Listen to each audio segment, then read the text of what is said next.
എത്രത്തോളം പുക നമുക്ക് ഇവിടെ നിന്നെ വന്ന് ഇതിലോട്ട് കയറുന്നുണ്ട്. പുക നന്നായിട്ട്, പുക മാത്രമല്ല തീയും കയറുന്നുണ്ട്.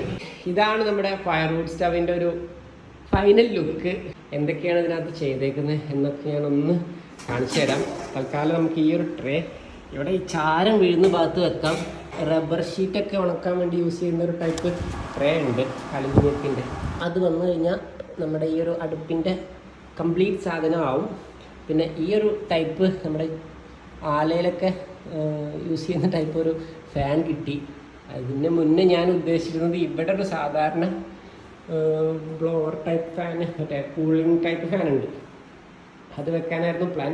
അത് മേടിക്കാനായിട്ട് ഓടി നടന്ന സമയത്ത് അത് കിട്ടിയില്ല. പകരം ഇങ്ങനെ ഒരു സാധനം കണ്ടപ്പോൾ ഞാൻ എന്നാൽ ഇതൊന്ന് പരീക്ഷിക്കാമെന്ന് ഓർത്തിട്ട് ഇങ്ങനെ ഒരു സെറ്റപ്പ് ചെയ്ത് ഒരൊറ്റ ബ്ലോവറിൽ നിന്ന് 2 ഇത് കൊടുത്തിട്ട് അങ്ങനെ ഈ ഒരു രീതിക്ക് വരും.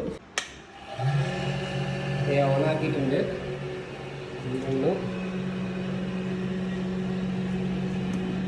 താഴെ ഭാഗത്താണ്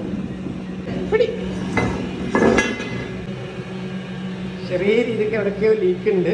അതുപോലെ തന്നെ കുറച്ചും കൂടി പവർ, ആ ഒരു എയർ തള്ളുന്ന ഒരു ഭാഗമുണ്ട്. ഈ നല്ല സ്ട്രോങ് ആട്ടോ. ഇങ്ങനെ വന്ന് ഇതിലോട്ട് കയറുന്നുണ്ട് പുക നന്നായിട്ട്. പുക മാത്രമല്ല തീയും കയറുന്നുണ്ട്. അപ്പോൾ ഈ ചൂട് എന്തായാലും ഇവിടെ വരും. ഇവിടെ വന്ന് നിന്ന് കഴിഞ്ഞാൽ നമുക്ക് ഫുഡ് ഉണ്ടാക്കി വെച്ച ഫുഡൊക്കെ ഇവിടെ കയറ്റി വെച്ചാൽ കുറേ നേരത്തേക്ക് ആ വാം ഫീൽഡിലേക്ക് നിന്നു. പുറത്തോട്ടുള്ള ചിമ്മിനി പൈപ്പ് ഇതേ ഈ രീതിക്കാണ് കൊടുത്തേക്കുന്നത്. അത്യാവശ്യം നല്ല രീതിക്ക് പുക വരുന്നുണ്ട്, നല്ല രീതിക്ക് ഫ്ലെയിം ഉണ്ട്. ഓൾമോസ്റ്റ് സക്സസ് ആണ്. അടുത്തൊരു വീഡിയോയിൽ നമ്മൾ വിറകിട്ട് ഒരു 5-6 മണിക്കൂർ കത്തിച്ച് എന്തൊക്കെ കുഴപ്പങ്ങളുണ്ടോ, എന്തൊക്കെ അപ്ഡേറ്റ്സ് ചെയ്യാണ്ട്, എന്തൊക്കെ ക്ലിയർ ചെയ്യാണ്ട് എല്ലാം കൂടെ ഞാൻ അടുത്തൊരു വീഡിയോയിൽ ഉൾക്കൊള്ളിക്കാട്ടോ. ഇതിൻ്റെ മേലെയുള്ള ഈ ബോക്സിൻ്റെ അകത്ത് ഒരു എക്സോസ്റ്റ് ഉണ്ട്. അപ്പോൾ ഈ ഒരു ഇതിൽ നിന്ന് എയർ സക്ക് ചെയ്തിട്ട് എക്സോസ്റ്റ് വഴി പുറത്തോട്ട് എടുക്കും. പിന്നെ ഈ ഒരു ഭാഗം ഞാൻ ഓപ്പൺ ചെയ്തിട്ടേക്കുന്നത് നമ്മുടെ ഫുഡ് കുക്ക് ചെയ്യുന്ന സമയത്ത് ഉണ്ടാകുന്ന ഇവിടുന്ന് വരുന്ന സ്മോക്കും അതുപോലെ ഫുഡിൽ നിന്ന് വരുന്ന ആ ഒരു ആവി ഉണ്ടല്ലോ, അതും എല്ലാം കൂടെ പുറത്ത് പോകാൻ വേണ്ടിയിട്ട് നമുക്കിപ്പോൾ തൽക്കാലം വേറെ ഒരു ചിമ്മിനി ഇവിടെ ഇല്ല.